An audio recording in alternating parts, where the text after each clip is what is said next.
Hi friends, this is our first season and this is the first episode of UPSC. You know UPSC, Union Public Service Commission, Civil Services Preliminary Exam, which is very popularly known as Prelims. We are going to look out for a way forward.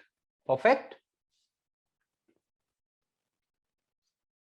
Just a little bit information to those people, to those boys and girls who are likely to appear for the first time for this examination, and they don't claim or they don't have much of an idea about what this examination is all about.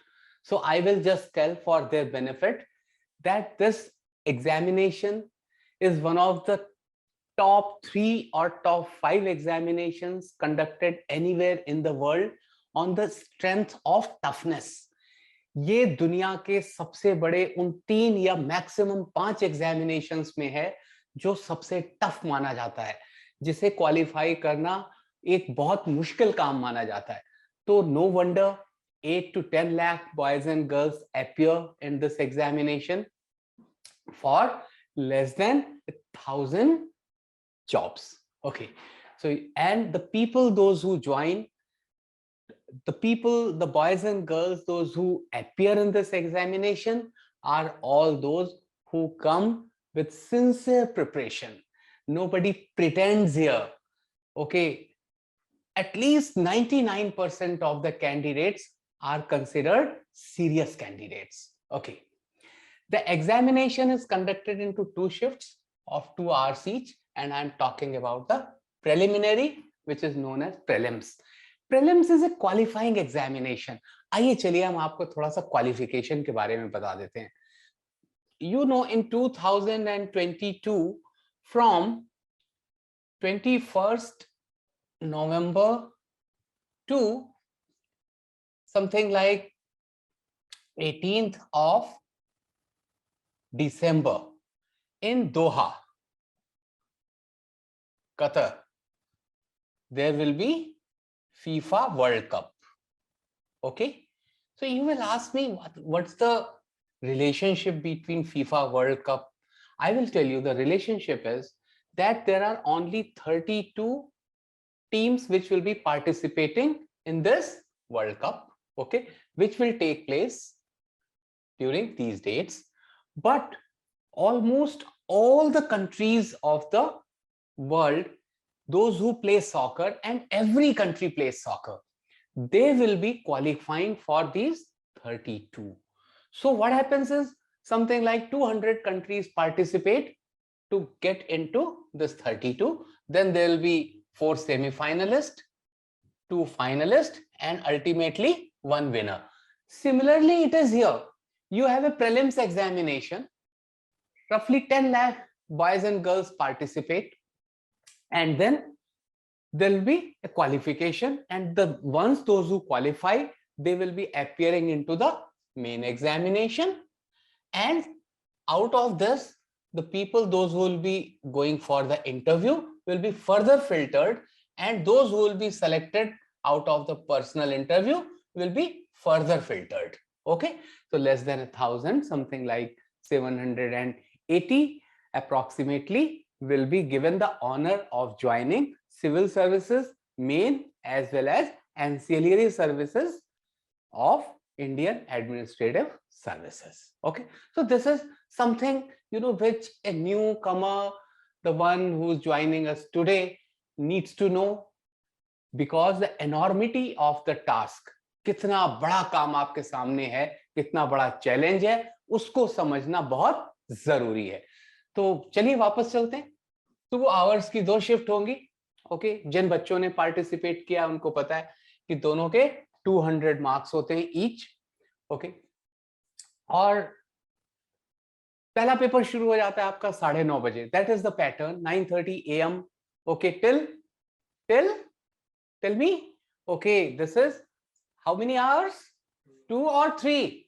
2 hours each. Okay, so 9:30 to 11:30, and then 2:30 to 430. That has been the pattern since the last few years. And in the first paper, which is known as General Studies, paper 1, okay, there are generally 100 questions. Each question carries 2 marks. This is the principal examination where a minimum cutoff is decided. Okay. Also, the paper 1 marks are irrelevant if paper 2 is not cleared. We will come to that also. Paper 2 is CSAT. Okay. And in that you have a 33% cutoff. Okay. Means you have to score 66 marks. I will be going into that portion separately. But if you get there 65 marks, okay, or just 32.5%, that is not good enough.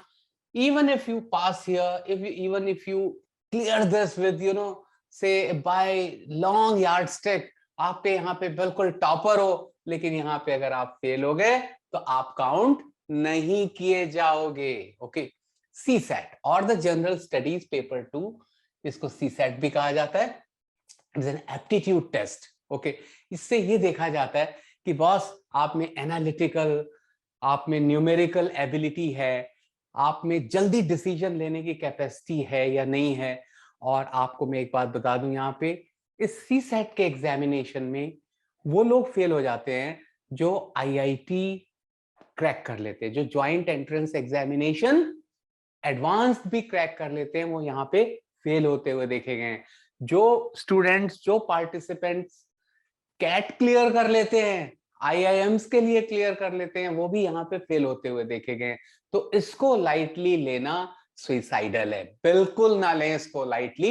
It was introduced in 2011 and as I told you, the paper tests the analytical skills, reasoning ability and aptitude of the aspiring candidates. आपने तो देश चलाना है ना boss, तो अगर देश ऐसे ही चला लोगे, अगर आपके पास एनालाइज करने की कैपेसिटी नहीं होगी, रीजनिंग एबिलिटी नहीं होगी और आपका एप्टीट्यूड ठीक नहीं होगा, आप नहीं कर पाओगे. It has to be pass by obtaining 66 marks और 33% मार्क्स. ओके. लेकिन इसके मार्क्स, अगर माना आपने इसमें टॉप भी कर लिया और आपके इसमें 200 मार्क्स भी आ गए, 200 out of 200, which is an impossibility, तो भी वो मार्क्स आपके ऐड नहीं किए जाएंगे कि हाँ वहां पे आपके ऐड हो गए और आप दोनों का कंबाइंड मिला के दोनों में अलग अलग आपको अप्लाई करना है. और अगर माना फर्स्ट पेपर में यहाँ पे आप टॉप कर जाते हैं, 200 भी आ जाते हैं आपके आउट ऑफ 200, और आप इस वाले में अपीयर नहीं होते हैं, तो वो भी किसी काम का नहीं है. ठीक है, चलिए आगे चलते हैं. होप है आपको ये सारी बातें समझ में आ गई होंगी. मैंने पहले भी कतर वर्ल्ड कप का एग्जांपल दिया है. Okay. Qatar is a country. कहां पे है ये कंट्री? आप सबको पता है. It is a gulf country, gulf nation.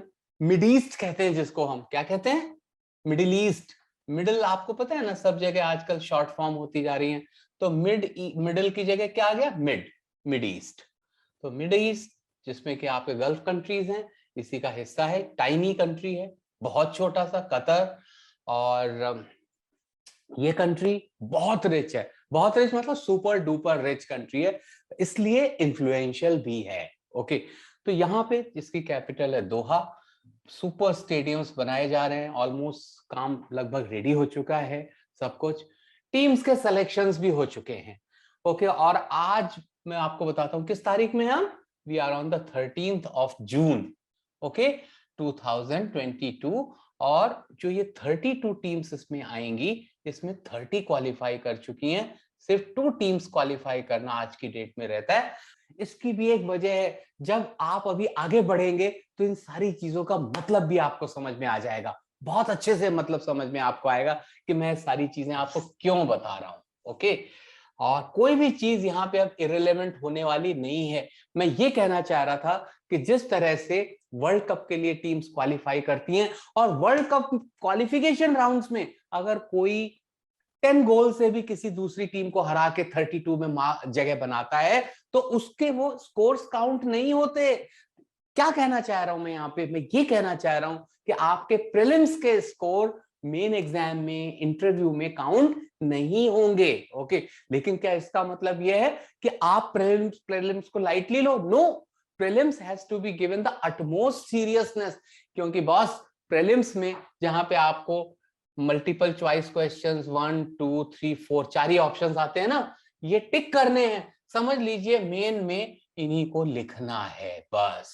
Okay, आप इतनी सी बात समझ लीजिए, जो आप प्रीलिम्स में कर रहे हैं वो आपकी नॉलेज कभी भी बेकार नहीं जाएगी, वो नॉलेज आपकी मेन में कन्वर्ट हो जाएगी। तो प्रीलिम्स क्वालिफाई नहीं करेंगे, कितनी भी मेहनत कर लें, कुछ भी हो जाए, आप दुनिया के सबसे बड़े ज्ञान के भंडार हो, but you will not be given a place in the main examination. So prelims has to be given 100% focus. Prelims has to be understood very well. Prelims has to be qualified with great percentages and not just being on the borderline. No way. Okay, so this is what is written and I have already fully explained this. Okay. Key features of prelims: it is compulsory to appear in both the shifts. Yes, agreed. Both the papers throw unpredictable questions. This is something which I want you people to understand. What's the meaning of unpredictable questions? Means there is no syllabus here. Everything could be out of syllabus. That is something which we want to drill deep into your minds. आप लोग एक set pattern लेके चलते हैं, boss ये syllabus है, इसमें से आएगा, इसमें से आएगा। आपको क्या लगता है, 5th सेमेस्टर बीकॉम का एग्जाम देने जा रहे हैं या 6th सेमेस्टर का देने जा रहे हैं बीएससी का? Boss, you are going to appear for one of the toughest examinations in the world. I don't want to name some countries, but under a survey, something like 150 countries, boys and girls cannot qualify our prelims at all. Only students of very few countries can take a shot at this. This is the seriousness of this examination. This is the level of this examination. Okay, and it's like this spelling bee competition in United States, one of the toughest competitions for the students across the globe. Only Indians win there. So Indians have something different in their minds which other people don't have, but that is not the, this is not the time to discuss that. This is the time to tell you that if you think that you will be asked only predictable questions which will be coming from some syllabus, you are wrong. इसका मतलब ये हो गया कि आपको कोई भी IAS बना सकता है, जबकि रियलिटी ये है कि आपको कोई भी आईएएस नहीं बना सकता। कोई भी एजुकेशनल इंस्टीट्यूट, कोई भी प्रोफेसर, कोई भी मेंटोर, कोई भी ट्रेनर, कोई भी गाइड, कोई भी कुंजी की कुछ भी आपको आईएएस नहीं बना सकती। आपको आईएएस कौन बना सकता है? It's only you yourself. Okay, अब हम इसमें आगे चलते हैं कि कैसे होता है, क्योंकि गलत फहमी में आप रह जाते हैं। ये कोचिंग ज्वाइन कर लो, वो कोचिंग ज्वाइन कर लो, इन सर की देख लो, उन सर की। बस ऐसा नहीं होता है।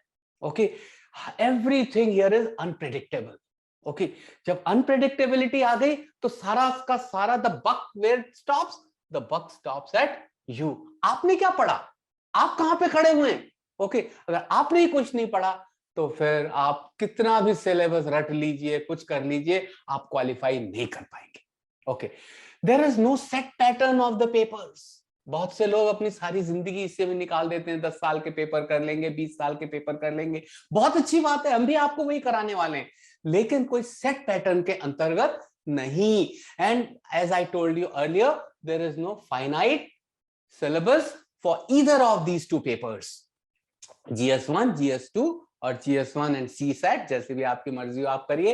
Every MCQ is having 4 options. इसके बावजूद भी कई बार पूरे एक पेज में A4 शीट में सिर्फ 2 क्वेश्चन ही आ पाते हैं, because the combinations are given of the answers and those combinations consume a lot of your time. But आपके ये जो 2 घंटे होते हैं, ओके, ये आपके 100 क्वेश्चंस करने के लिए सफिशिएंट होते हैं।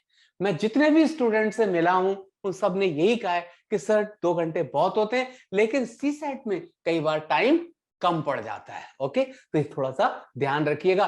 क्यों है ऐसा यहाँ पे? So that they can put you in some sort of a mental you know complacency, अरे यार पहला पेपर देखो ना हम 1.5 घंटे में कर लिया, दूसरा तो 1 घंटे में कर लेंगे, उसमें तो क्या 80 क्वेश्चंस आते हैं, कभी कभी 75 आते हैं, कभी कुछ है। तो बॉस वहां पे ये गलती मत कर जाना। Okay, the examination is conducted in the physical mode, means you have to be there in the examination hall. It is not conducted when you are sitting comfortably in the confines of your home. No, carrying hall ticket and a valid ID proof is mandatory. Okay, अब मैं ये कह रहा हूं एक और चीज कि आप अपना बॉल पॉइंट पेन लेके जाएं OMR शीट में, उसी से आपको मार्क लगाना होता है। अब क्या होता है, आपको हमने सारी चीजें फंडामेंटल्स बता दिए, डिले तो बिल्कुल ना करें, टाइम से पहुंचे वहां पे। मैं हमेशा देखता हूं जिस सेंटर के आगे मैं खड़ा होता हूं, हर साल 5-6 साल से मैं किसी न किसी सेंटर के आगे जाके ऑब्जर्व करता हूं, कम से कम लास्ट के 4-5 बच्चे घर वापस भेज दिए जाते हैं। अरे यार आपने साल भर मेहनत की, क्या कर रहे हो? और ये वो बच्चे हैं जिनका सेंटर सबसे पास में होता है, जो 150 किलोमीटर दूर से आ रहा है वो तो बहुत टाइम से पहुंच जाता है, तो 5 बजे डेरा जमा देगा वहां पे। लेकिन आप जो 1 किलोमीटर पे रहे हो ना, वो बिल्कुल आराम से सोते सोते उठ के आना चाहते हो, ये गलती मत करो, आप डिप्रेशन में आ जाओगे अगर आपके साथ ऐसा हुआ तो। आपने साल भर मेहनत की, 12-12 घंटे पढ़ाई की, पैसा खर्च किया, अपनी पूरी इज्जत दांव पे लगाई, और आप टाइम से नहीं पहुंच पाए। ओके, ऐसा कभी ना करें। तो ऑर्थोडॉक्स वे टू प्रिपेयर क्या है, जो आपको सारी एकेडमी सिखाती हैं, सारे कोचिंग इंस्टीट्यूट सिखाते हैं, वो आपको एक बड़ा सा एक रेस्पेक्टेबल सिलेबस बता देंगे। देखिए पॉलिटी है, कॉन्स्टिट्यूशन है, डिसीजन मेकिंग, ये सारी चीजें हैं आपके सामने। हमारी इकोलॉजी है, हमारा सारा किस तरह से ग्रीन हाउस एमिशंस हैं वगैरह वगैरह, दुनिया भर का सब बताएंगे। कितने हमारे पास नेशनल पार्क्स हैं, कितने हमारे पास स्पीशीज हैं वहां पे, एनिमल्स की फ्लोरा एंड फौना, और आपको वो कंपार्टमेंट्स में डाल देते हैं। उसमें से क्या करते हैं, हर एक के लिए कुछ टेक्स्ट और रेफरेंस बुक्स बता देते हैं कि हाँ साहब ये करना है कॉन्स्टिट्यूशन ऑफ इंडिया तो यहां से कर लेना, ये बुक्स हैं। ओके, और फिर आपसे उम्मीद करते हैं कि you cover what is written in them, relate with what is happening around, और ये भी बता देते हैं जो लेक्चर्स होते हैं कि भाई यहाँ आसपास जो हो रहा है उससे इसका ये रिलेशन है। यहाँ देखिए अभी एक सुप्रीम कोर्ट ने डिसीजन लिया तो इसका पहले भी क्या इसका रिलेवेंस था, वगैरह वगैरह, सब थोड़ा सा मेहनत आपको करा देते। फिर क्या करते हैं वो कोचिंग इंस्टीट्यूट्स एक्सपेक्ट करती हैं कि वो जो आपने अभी तक सीखा है ना, ओके, जो उन्होंने सिखाया, गुट्टी पिलाई जो आपको, उसमें से ही क्वेश्चंस ड्रॉप करेंगे ऐसे, ठीक है, बारिश की बूंदों की तरह। ओके, तो ऐसा होता नहीं है। ओके, क्यों? जैसा मैंने पहले कहा, यहां पे वापस चलिए, इट इज अनप्रेडिक्टेबल। तो पॉइंट ये आता है यार, कोई चीज अनप्रेडिक्टेबल हो तो तैयारी कैसे करेंगे उसके लिए? तो यही तो असली चीज है। आइए आगे बढ़ते हैं, देखते हैं, बड़ा मजा आएगा। ओके, आर वे, हम कैसे आपको तैयारी कराना चाह रहे हैं? हम आपको तैयारी कराना चाह रहे हैं, बिल्कुल, study some last years papers. Okay, पहले कुछ साल के पेपर्स देखिए आप। Okay, study the pattern of both the papers, pattern आप भी देखिए। क्यों? जब तक आप पैटर्न नहीं देखेंगे, आपके पास एनालिटिकल एबिलिटी कहां से आएगी? है, एनालिटिक्स तो आपको ही सीखना है ना, तो यहां से आपकी शुरुआत हो जाती है एनालिटिक्स की। Identify what you really know, बिल्कुल बी ऑनेस्ट टू योरसेल्फ। आपको लगता है आपको 100 क्वेश्चन में से 5 आते हैं, बस 5। आपको अपना बैकग्राउंड पता चल गया, आज आपको आज ये पता चल गया बॉस हम खड़े कहां पे हैं। अब आप 5 से नीचे नहीं जाएंगे कभी भी, आप 4 पे नहीं जाएंगे, अब आप 5 से ऊपर और ऊपर और ऊपर ही जाने वाले हैं। और वो कैसे जाएंगे हम बताते हैं आपको। Identify what would be a good challenge to accept. 5 तो आपको आते हैं, फिर आपको लगा 10 तो यार ऐसे हैं जहां पे मैं कुछ ना कुछ करके, एलिमिनेशन करके ऑप्शंस का, अपने कॉमन सेंस पे जोर डाल के, अपनी मेमोरी पे जोर डाल के 10 क्वेश्चंस मैं कर सकता हूं। लेकिन इसको दूसरी बकेट में रखिए, इसको इस बकेट में मत रखिए। ओके, इस ये बकेट अलग है, ये बकेट अलग है, क्योंकि इसमें जो भी गलत होगा यहाँ पे उसका नेगेटिव मार्क यहां से कट जाएगा। Okay, identify what you consider either too uninteresting और टू किलिंग। कुछ चीजें आपको ऐसी नजर आएंगी, ये भगवान, क्या ऐसा भी कुछ होता है दुनिया में? क्या ऐसे भी कुछ क्वेश्चंस पूछे जा सकते हैं? ये कहां से आए? ये प्लेनेट जुपिटर से आए हैं या प्लेनेट सैटर्न से आए हैं?